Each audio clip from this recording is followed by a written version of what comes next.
어, 여러분 저희가 그 지난주에 로마서 11장 앞부분인데 혹시 놀라지 신경 안 쓰셨어요? 갑자기 점프했죠? 왜냐하면 아시겠지만 새벽 예배 때 본문이 로마서예요. 추월당하겠다 싶어서 진도를 빨리 납니다. 여러분 저희가 이제 로마서 12장 말씀을 오늘 살펴볼 텐데요. 로마서 11장까지 말씀이 이런 내용이죠. 우리는 성도들은 하나님의 은혜로 말미암아 구원을 얻는다. 여러분 이 내용이에요. 우리가 구원을 받는다라고 했을 때 알고 있죠. 무엇으로 구원을 얻는가라고 했을 때 믿음으로 말미암아 구원을 얻는답니다. 근데 그 믿음으로 말미암아 구원을 얻는다라고 했을 때 이걸 우리가 좀 잘해서 우리가 태생이 참 훌륭해서 믿음을 가지기 참 좋은 사람이라서 훌륭한 믿음을 가지게 된 것이 아니라 자격 없는 우리들에게 하나님이신 예수 그리스도께서 직접 오시고 우리에게 손을 내밀어 주셨다. 우리는 분명히 타락한 죄인들인데 어떤 소망도 없는 것이 우리들인데 그런 우리들을 위해서 하나님이신 예수 그리스도께서 우리에게 직접 오셔서 우리를 은혜로 붙들어 주신다. 그래서 우리는 구원받은 것이다. 이게 로마서 1장부터 11장까지 말씀에 나옵니다. 근데 저희가 읽은 12장부터는 어떤 내용이냐면 그러면 은혜로 구원을 받은 우리들이 어떤 삶을 살아갈 것인가? 믿음으로 살아가는데 믿음으로 살아간 우리 하나님의 백성들이 그러면 어떻게 살 것인가? 이렇게 말씀하는 거죠. 그래서 실은 오늘 본 말씀의 내용을 정말 중요한 단어를 하나 이제 찾는다라고 한다면 그 단어는 바로 변화입니다. 우리는 하나님의 은혜로 구원받은 이들이니까 이제 삶을 살아간다라고 했을 때 이전과 똑같은 삶이 아니라 구원받기 이전의 삶이 아니라 이제는 변화되어서 다른 삶을 살아야 한다. 이렇게 말씀하는 거죠. 근데 변화가 일어나야 한다라고 했을 때 이걸 오늘 본문에서는 어떤 표현을 하고 있냐면 이렇게 말씀해요. 우리 몸을 거룩한 산 제물로 드리라 이렇게 말씀하고 있는 거죠. 여러분 이 내용을 비유로 말씀드리면 이렇게 말씀드릴 수 있습니다. 여러분 그 성탄절에 혹시 자녀들에게 선물해 보신 적 있으시죠? 근데 저는 어렸을 때로 생각을 해보면 성탄절 같은 특별한 날에 왜 부모님께서 선물해 주시잖아요. 여러분 혹시 기억 안 나세요? 성탄절에 산타클로스 할아버지 오는 거 꼭 볼 거라고 정말 신기하게도 아무리 눈을 부릅뜨고 이렇게 있어도 잠이 든 그때 꼭 오시죠? 선물이 꼭 그때 놓여 있어요. 근데 이제 우리는 한국에서는 그런 문화인데 서양 같은 경우에는 보통 이렇죠. 그 아이가 크리스마스 딱 그 날이 돼서 아침에 일어 딱 나가서 보면 거실에 큰 뭐가 있죠? 왜 크리스마스 트리가 있잖아요. 근데 그 트리 밑에 선물들이 가득 있어요. 가득 있으면 아이가 어떻게 해요? 여러분 아들은 약간 좀 별로니까 딸이 거기에 막 뛰어간다고 생각해 보세요. 와 하고는 뛰어가서 거기 있는 선물들을 막 뜯기 시작해요. 곰인형도 찾아서 너무 예쁘다고 내가 가지고 싶은 걸 어떻게 산타클로스 할아버지가 이거 딱 알고 이렇게 하면서 품에다 안아보고 또 다른 드레스 꺼내서 입어도 보고 막 이렇게 해요. 근데 그때 아빠가 옆에서 가만히 보다 이런 말을 합니다. 얘야 크리스마스인데 아빠 선물은 그때 지혜로운 딸은 어떻게 해요? 크리스마스 트리에 보면 리본이 꼭 있거든요. 리본을 딱 뗍니다. 그리고 이 리본을 어디다 달아요? 여기에다 딱 달죠. 그리고 이렇게 이야기해. 아빠, 내가 선물이에요. 아빠가 웃는 게 아니죠. 그게 좋아서 웃겠어요. 선물 준비하면서 그런 거 뻔히 아는데. 근데 다시 한번 생각해 보면 그 아버지에게, 아빠에게 가장 큰 선물은 그 딸 그 자체죠. 실은 처음에는 아유, 어이가 없어서 웃지만 또다시 생각해 보면 그 딸이 얼마나 예쁘겠어요. 또 한편에 이런 생각도 하죠. 이 딸이 영원히 안 컸으면 좋겠다. 아유, 이렇게 너무 예쁘다. 이렇게 쭉 머물러 있으면 좋겠다라는 생각도 하게 되죠. 그런데 오늘 본문 말씀의 내용이 이거예요. 변화되어서 나의 존재, 나의 인생을 하나님께 온전히 다 내어드리는 것. 이게 변화된 우리들의 인생이다라고 말씀하고 있는 거죠. 다 하나님께 드리는 것. 근데 제가 좀 전에 이런 말씀을 썼어요. 딸이 너무 예뻐서 딸이 이대로 쭉 가면 좋겠다. 근데 여러분 실은 또 그러면 안 되잖아요. 지금 너무 예뻐서 잠시 그 생각은 할 수도 있지만 딸이라서 너무 사랑스러운 거죠.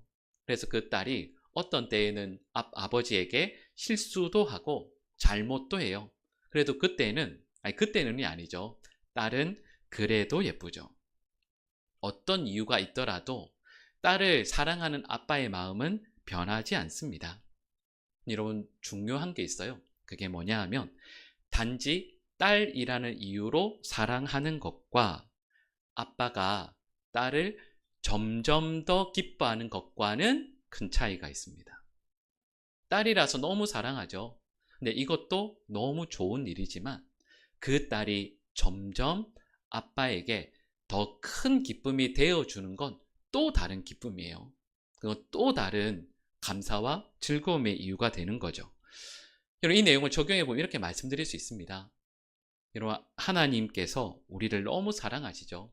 아까 말씀드렸던 것처럼 로마서 1장부터 11장까지 말씀이 이거예요. 우리는 죄인이다.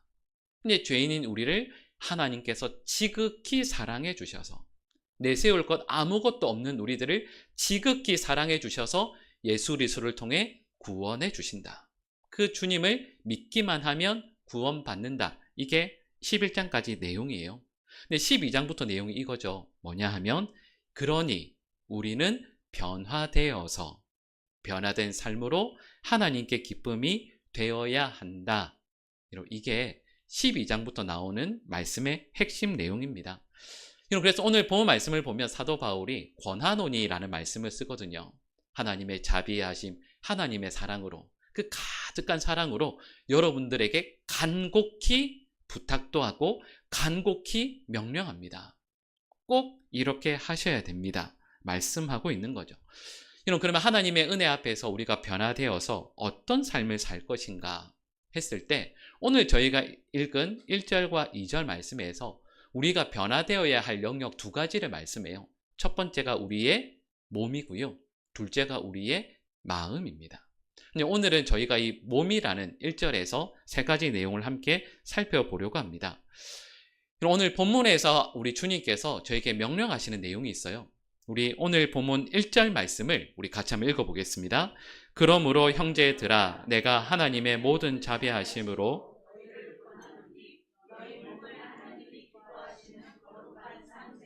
드리라. 이는 너희가 드릴 영적 예배니라. 아멘. 이런 1절 말씀을 다시 한번 잘 보시면 사도 바울이 이렇게 권면합니다. 하나님의 모든 자비하심으로 너희를 권하노니 그 다음에 나오는 내용이 이렇게 나오죠. 너희 몸을 그 가운데 있는 내용들을 점프해서 너희 몸을 드리라 이렇게 말씀해요. 자, 여러분 여기서 중요한 게 있죠. 뭘 드리라고요? 예, 몸을 드리라 이렇게 말씀합니다. 그럼 우리가 하나님께 드려야 될 게 있어요. 근데 사도 바울이 가장 먼저 드려야 할 것, 그게 뭐라고 하냐면 몸이라고 말씀하는 거죠. 근데 여러분 이거 좀 이상하지 않으세요? 자, 여러분 우리 이렇게 앉아서 우리 예배 드리고 있잖아요. 근데 여러분 여기에서 곰곰이 생각해 봅시다. 우리 하나님께 드릴 게 뭐가 있을까요? 여러분 지갑 열어보면 뭐가 많죠. 티머니 이런 것도 있고 신용카드도 있고 현금이 있을지도 모르겠습니다. 여러분 이렇게 말씀할 수도 있지 않았을까요? 가장 중요하게 먼저 드려야 되는 것, 너희 지갑을 드려라 하실 수도 있잖아요. 아니면 또 이렇게 할 수도 있죠. 너희 시간을 드려라 할 수도 있습니다. 2000년 전이니까요. 옷이 아주 귀했거든요. 너희 좋은 옷을 드려라. 아니면 집에 있는 명품 백 그런 거 드려. 좋은 거 드려. 이렇게 할 수도 있을 텐데 좀 전에 말씀처럼 오늘 본문에서 변화된 우리들이 하나님께 가장 먼저 그리고 반드시 드려야 할 것이 무엇인가라고 했을 때 바로 우리의 몸을 드리라 말씀합니다. 그러면 우리는 질문해야죠. 왜 하나님께 우리는 몸을 드려야 하는가? 그리고 대답은 단순합니다. 하나님께서 우리의 몸을 좋아하시기 때문입니다. 우리의 몸을 원하시기 때문이죠. 근데 여러분 이렇게 하면 좀 대답이 좀 이상하지 않으세요? 하나님께서 우리의 몸을 좋아하시다니, 몸을 원하시다니 이럴 수 있습니다. 근데 여러분 하나님께서 우리의 몸을 원하세요. 왜냐하면 소중히 여기시거든요. 여러분 우리 하나님에 대해서 이야기할 때 신학적으로 이야기할 때 성, 삼위, 일체 이렇게 이야기하죠. 성부, 성자, 성령께서 존재하시죠. 그런데 같은 한 분이라고 말씀해요. 근데 성부, 성자, 성령 가운데서 제2위격이라고 이야기하죠. 성자께서 이 땅에 오십니다. 근데 무엇을 입고 오시죠? 몸을 입고 오십니다. 근데 여러분, 예수님께서 왜 사람의 몸을 구태여 입고 오셨을까요? 유령처럼 오셔도 되지 않을까요? 영혼만 오셔도 되지 않았을까요? 근데 예수님께서 구태여 우리와 똑같은 몸을 입고 이 땅에 오십니다. 여러분, 여기에는 정말 중요한 이유가 있어요. 이 당시에 기독교 같은데 아닌 이단이 있었거든요. 가장 큰 이단이 뭐였냐면 영지주의 이단이었습니다. 여기에서 이제 가르치는 것들이 너무 다양하지만 핵심만 이야기하면 이거예요. 우리 사람은 그냥 이분법적으로 나누면 바깥에 있는 몸과 속에 있는 뭐가 있죠? 영혼이 있잖아요. 근데 영혼은 아름답고 완전하고 선하다. 근데 반대로 우리의 육신은 어떻죠? 불완전하고 죄 가운데 있고 그래서 악하다라고 여겼습니다. 근데 여러분, 그래서 이 말은 우리의 몸으로 죄를 지어도 우리의 영혼에는 영향을 끼치지 못하니까 몸으로는 마음껏 죄를 짓자. 이렇게 되는 거죠. 그래도 영혼은 영향을 받지 않는다. 왜냐하면 영혼은 완전한 것이니까요. 여러분, 이렇게 생각하는 그 당시에 큰 이단이 있었습니다. 교회에도 큰 영향을 끼쳤죠. 근데 우리 주님께서는 저에게 이렇게 말씀해요. 그런 게 아니라고 말씀하는 거죠. 하나님께서는 우리의 무엇에 관심이 있으시다고요? 몸에 관심이 있으신 거예요. 그래서 이렇게 말씀하시는 겁니다. 우리의 머리로 무엇을 생각하는지, 우리의 눈으로 무엇을 보는지, 우리의 귀로 무엇을 듣고 우리의 입으로 무엇을 말하는지, 우리의 손으로 무엇을 잡고 어떤 일을 하고 발로 어디를 가는지에 대해서 하나님께서 특별히 관심이 있으시다는 뜻이에요. 근데 우리가 생각하는 것처럼 우리의 생각으로 해서 어떤 이런 신비적이고 이런 거에 하나님께서 관심이 있으신 게 아니라 지금 바로 이 순간 우리의 몸으로 과연 무엇을 하고 있는가, 여기에 하나님의 온 관심을 쏟으신다 말씀해 주시는 거죠. 여러분, 제가 지금까지 목회하면서 보면 항상 그래요. 목회자는 우리 성도들이 이렇게 옆에서 보면 신앙이 자라는 게 보이는 분들이 있거든요. 1년 전에 봤던 거랑 똑같은 게 아니라 1년 전 아니면 2년 전과 진짜 이렇게 성숙하는 게 보이는 분들이 있어요. 근데 그분들은 공통점이 있습니다. 어떤 공통점이냐면 그분들은 항상 하나님 앞에 자기를 드리려고 했어요. 그냥 이런저런 생각만 많이 하는 게 아니에요. 참 이상하게도 교회에서 어떤 일을 하거나 어떤 섬김의 자리, 애씀의 자리가 있으면 참 이상한데 거기 와 계세요.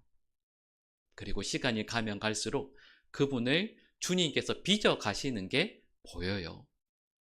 근데 말씀드렸던 것처럼 하나님께서 기뻐하시는 성도, 또 하나님께서 앞에서 그 삶이 변화되는 사람은 결국 말로만이 아니라 나의 이 몸을 하나님께서 기뻐하시는 자리에 내어드리고 몸을 주님의 영광을 위해 사용하는 사람인 거죠.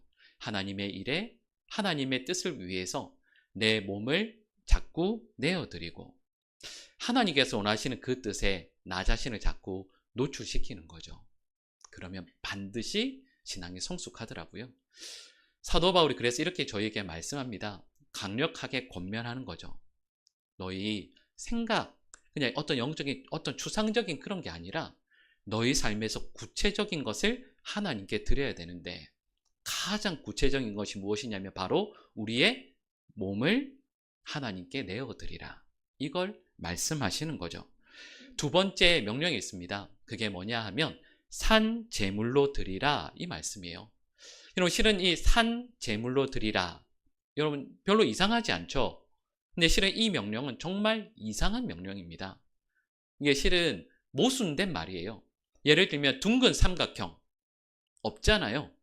이 말은 이건 실은 말장난인 거죠. 이런 건 없어요.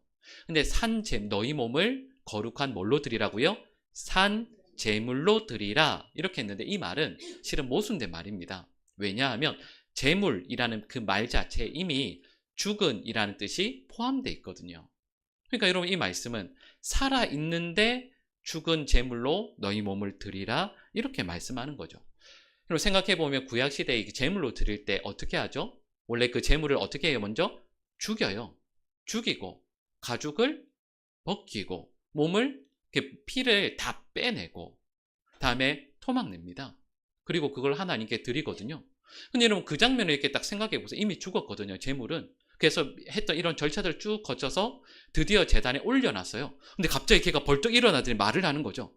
얼마나 놀라겠습니까? 그러니까 제물이 살아있다라는 것 자체가 말이 안 되는 거예요. 여러분 그러면 너희 몸을 거룩한 산 제물로 드리라 라고 했을 때 산 제물이 어떤 의미이겠습니까? 근데 실은 이 산 제물이라는 말에 대해서 제가 여러 주석들과 신학책들을 찾아봐도 해석이 나뉘어요. 산 제물 하면 그 초점을 살아있는 것에 둘 수도 있고 죽어있는 제물에 둘 수도 있거든요. 여기에 따라서 의견이 완전히 나뉘게 됩니다. 근데 그 가운데서 제가 생각하는 말은 이거예요. 여러분 산 제물이라고 했을 때 한번 이렇게 생각해 봅시다. 여러분 우리의 속에서 진정 살아나야 할 것이 무엇인가 라고 하면 이렇게 말씀드릴 수 있죠. 주님을 사랑하는 마음, 열심히 순종하고자 하는 몸짓, 헌신하고자 하는 열심, 이런 것들이 우리의 속에서 날마다 살아나야 돼요. 여러분 맞죠? 그런데 이런 것들이 우리의 속에서 늘 영혼에서 마음속에서 살아나야 하는데 막상 우리 속에서 살아나는 것을 경험하는 게 있습니다. 실제로 우리 속에서 지금도 속에서 살아나고 있는 것이 무엇이냐면 앞서 말씀드렸던 이런 게 아니라 우리의 죄성이 살아나고 부활해요. 자꾸 죄성이 일어날 때 왜 이런 거 있죠? 마치 뱀이 또아리를 틀고 있다가 고개를 싹 드는 것처럼 내 속에서 죄가 이렇게 고개를 드는 게 느껴져요. 앞서 말씀드렸던 것처럼 하나님의 말씀에 순종하고자 하는 열심, 하나님의 뜻에 내 삶을 내어드리고자 하는 하나님을 향한 사랑이 자꾸 살아나야 되는데 그건 자꾸 힘없이 주저앉고 내 속에서 죄성이 살아나야 돼요. 그러니까 이런 말씀이죠. 여러분 그 초점은 산 제물이라고 했을 때 산은 꾸미는 형용사입니다.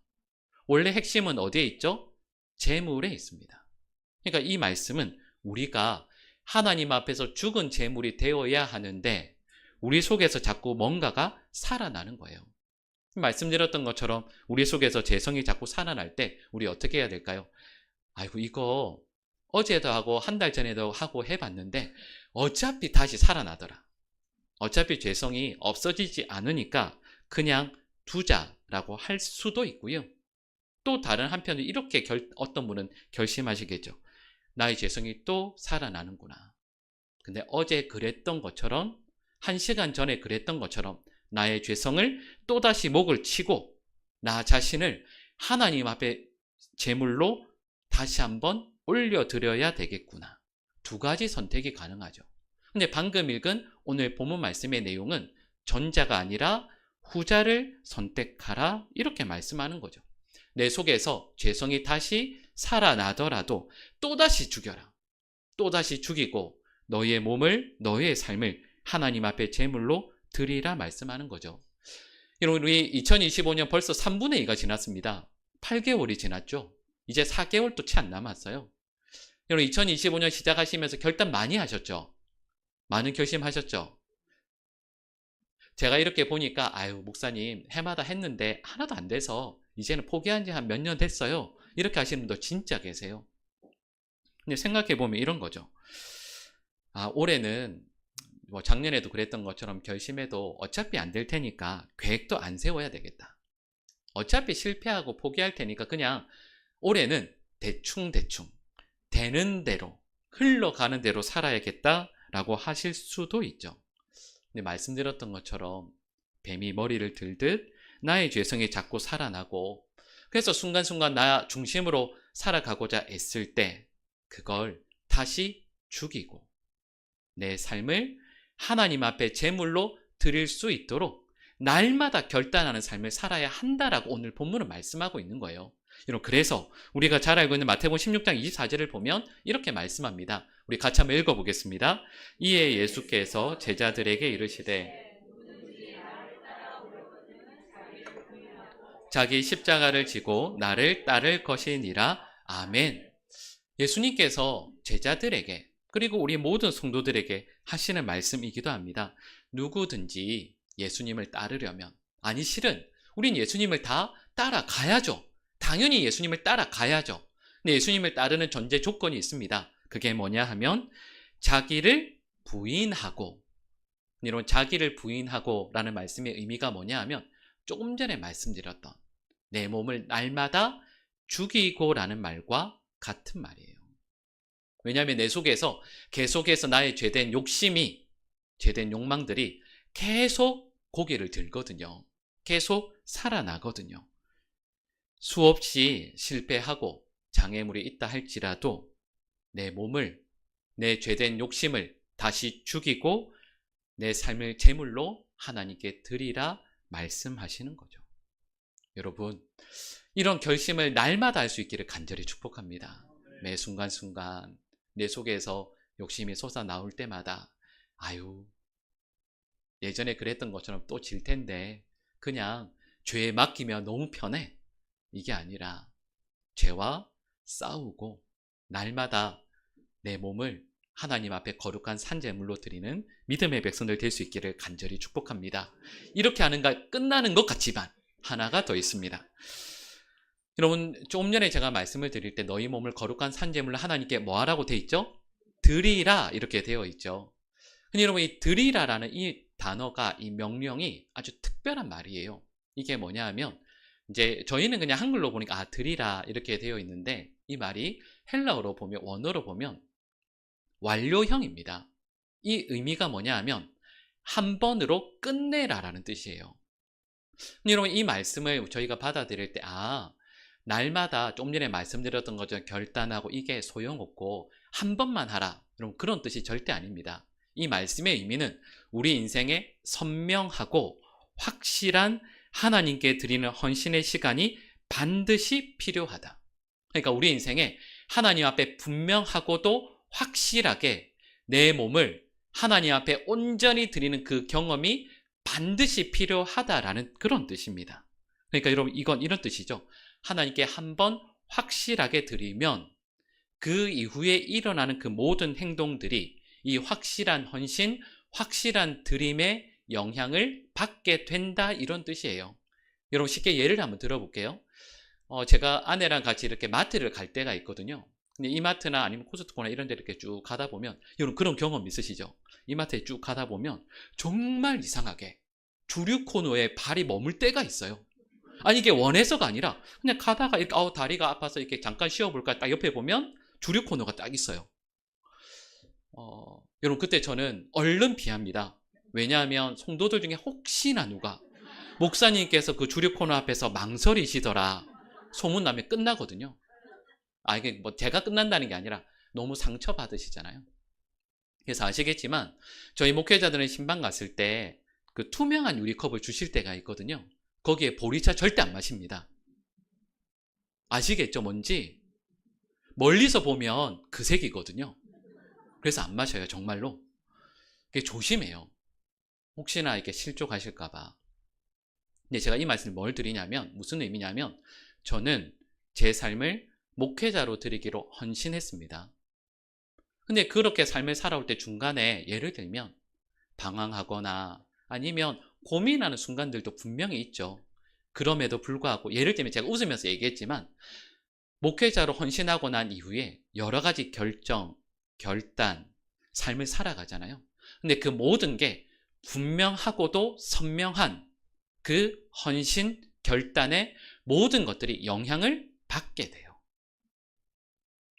예전에 제가 읽었던 책 중에 눈을 떠요 아프리카라는 책이 있습니다. 이 책을 쓰신 분이 안과 의사 김동애 의사시거든요.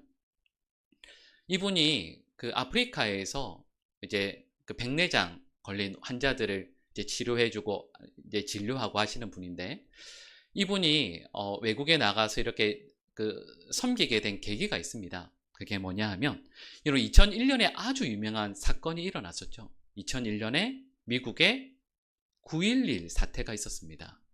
왜 쌍둥이 빌딩에 그 비행기가 이렇게 해서 수많은 분들이 생명을 잃고 전 세계에 큰 충격을 줬죠. 근데 이 의사분은 그걸 TV로 보면서 어떤 생각을 했냐면, 우리 같으면 아우 저 돌아가신 분 어떡하나, 아유 가족들이 얼마나 마음이 아플까, 아유 어떻게 이런 일이 일어날 수가 있지, 이 정도로 생각할 텐데 이분은 그렇지 않았습니다. 이분은 그걸 이렇게 보면서 아, 미국을 향한 이슬람의 증오를 하나님의 사랑으로 덮어줘야 되겠다라는 결단을 해요. 그런 은혜를 받아요. 그리고 나서 이분이 파키스탄의 한 빈민촌을 시작으로 해서 거의 대부분을 이제 지역을 아프리카로 해서 말씀드렸던, 그러니까 수십만 명의 사람들을 진료하고 그 중에 수만 명의 사람들의 시력을 회복시켜 줍니다. 그리고 제가 얼마 전에 듣기로는 이분이 명동에서 안과를 하시거든요. 그래서 1년 중에 6개월은 명동에서 안과를 해서 돈을 벌고 그걸 가지고 나머지 6개월을 아프리카로 가서 환자들을 치료하고 돌보는 일을 해요. 여러분, 제가 이 말씀을 왜 드린 줄 아시겠죠? 아주 특별한, 그리고 분명하고도 선명한 하나님께 헌신을 합니다. 그랬더니 돈을 버는 것도, 그 다음에 내가 삶을 살아가는 것도 그 헌신의 영향을 받게 되는 거죠. 그리고 이렇게 말씀을 드렸을 때 너희 몸을 하나님께서 기뻐하시는 거룩한 산 제물로 분명하고도 선명하게 드리라 말씀하잖아요. 그 경험이, 그 순간의 감격이 우리에게 꼭 있어야 돼요. 제가 이 말씀을 준비하면서 그런 게 뭐가 있을까 생각을 해보니까 여러분 대부분 다 있으실걸요? 그게 뭐냐 하면, 예를 들면 제일 좋은 예는 이거죠. 세례예요. 세례는 어떤 의미죠? 여러분, 우리는 세례할 때 왜 목사님들이, 우리 장로교는 이렇게 하죠. 여기 나오면 물 몇 방울 정도. 또 여성분들은 화장이 망가지면 안 되니까 저희들이 진짜 조심해요. 물을 이렇게 하지 않습니다. 몇 방울 이렇게 해서 쭉 짜서 요 정도 이렇게 하죠. 근데 침례교는 어떻게 하는지 아시죠? 그냥 집어넣고 한 3초 정도 이렇게 있지만 물에 완전히 몸을 담궈요. 이전에 나는 완전히 죽고 하나님의 은혜 가운데 새로운 존재로 거듭난다라는 걸 세례로 하죠. 아마 지금 여기 나와 계신 분들 대부분 다 세례 받으셨을 거예요. 근데 그걸 목회자가 집에서 몰래 하는 게 아니에요. 모든 성도들 앞에서, 그리고 더욱 중요한 것은 하나님 앞에서 세례를 베풉니다. 새로운 삶을 살아갈 것을 결단하는 거죠. 그래서 세례를 받은 성도들은 그 은혜와 그 감격 혹은 그 결단이 우리 평생에 지속적인 영향을 끼치는 거죠. 또 다른 예도 있습니다. 여기 계신 대부분들 다 직분을 받으셨을 거예요.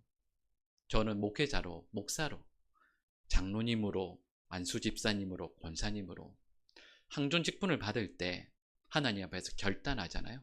모든 성도들 앞에서 결단하잖아요. 그것 또한 분명하고도 선명한 하나님께 내어드림 헌신이라고 할 수 있죠.